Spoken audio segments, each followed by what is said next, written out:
What if every birthday is quietly counting down the time you'll never get back? What if it's not a celebration but a reminder? Pause for a second and picture this. You wake up, your phone lights up instantly.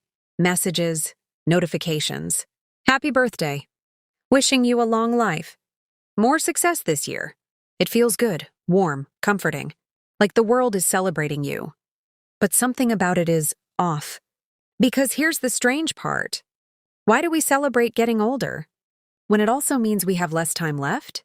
Think about it. A birthday isn't just a number going up. It's something else entirely. It's subtraction. 1 year closer to the end, 1 year less remaining. And yet, we almost never see it that way. Why? Because since childhood, we've been taught not to. Birthdays mean cake, gifts, attention. Everything is designed to make you feel like you're gaining something, not losing it. And that's where the illusion begins. We don't celebrate the time we have left. We celebrate the number that increases, even though time only moves one way, forward, and it never stops. Now imagine this. 2 people, same day, same celebration. One is 10 years old, the other 70. They both blow out candles. They both hear the same words. Happy birthday. But does it mean the same thing? For the 10-year-old, life feels like it's just beginning. Everything is open, endless, still waiting to happen. But for the 70-year-old, it feels different. Quieter, heavier, more reflective, maybe even a little unsettling. So what changed? The ritual didn't. The cake is still there, the candles, the smiles. Everything looks the same on the surface. But underneath, something shifts. It's not the birthday that changes. It's how we see time. When we're young, time feels slow, wide, almost infinite. 1 year feels like forever. But as we grow older, something strange happens. Time starts to slip. Faster, harder to hold, just out of reach. And without noticing, birthdays begin to change. They're no longer just celebrations. They become reminders, quiet ones, that time keeps moving, and that life is limited. But here's the interesting part. Maybe this is exactly why birthdays exist. Not to hide the fact that time is running out, but to make that reality easier to live with. Think about it. If there were no celebrations, no messages, no special moments at all, what would a passing year feel like? Just gone, silent, empty, slipping away without a trace. And maybe that would feel like a loss. So we do something very human. We create meaning. We add color. We add emotion. We turn something unsettling into something worth celebrating. And that's not accidental. It's survival. Because we do this everywhere. We name things. We build symbols. We create traditions. All for one reason: to make life feel understandable. But now the question shifts. If birthdays remind us that time is running out, is that a bad thing? Or could it be the opposite? Think about this. What if the only reason life feels valuable is because it doesn't last forever? Imagine a life with no limits. No ending, no countdown, just endless time. Would we still care about today? Or would everything be pushed to later, again and again? Because we believe there's always more time, and maybe that's the point. Maybe what makes small moments matter is knowing they won't last, that their number is limited. So when someone says happy birthday, maybe it's more than a simple greeting. Maybe it quietly means you're still here. You still have time. Even if that time isn't forever. And maybe this is the better way to see it. Not as a sign that life is running out, but as a reminder that the time you still have can be used for something that actually matters. Because in the end, life isn't measured by how long it lasts, but by what you do with the time inside it. Every birthday is a pause. Not an ending, not just a celebration either. It's a marker. A quiet checkpoint in the middle of the journey. A moment where everything slows down, just enough for you to look back. And without even realizing it, you ask, what have I been doing all this time?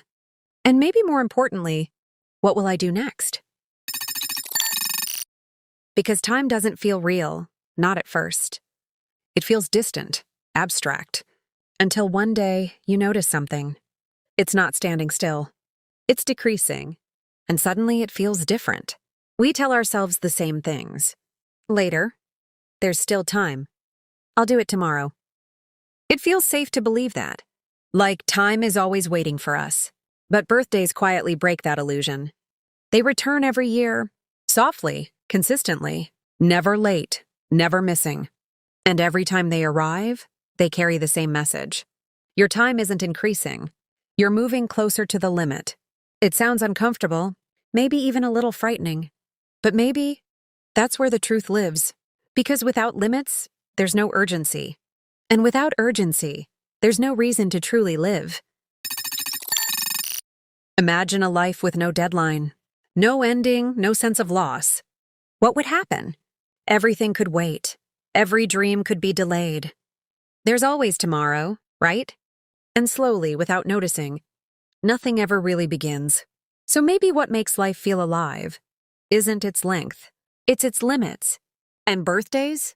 They're the most honest reminder of that. Not an enemy, not a threat. Something else. An alarm. Quiet but persistent. Saying, wake up. Your time is moving.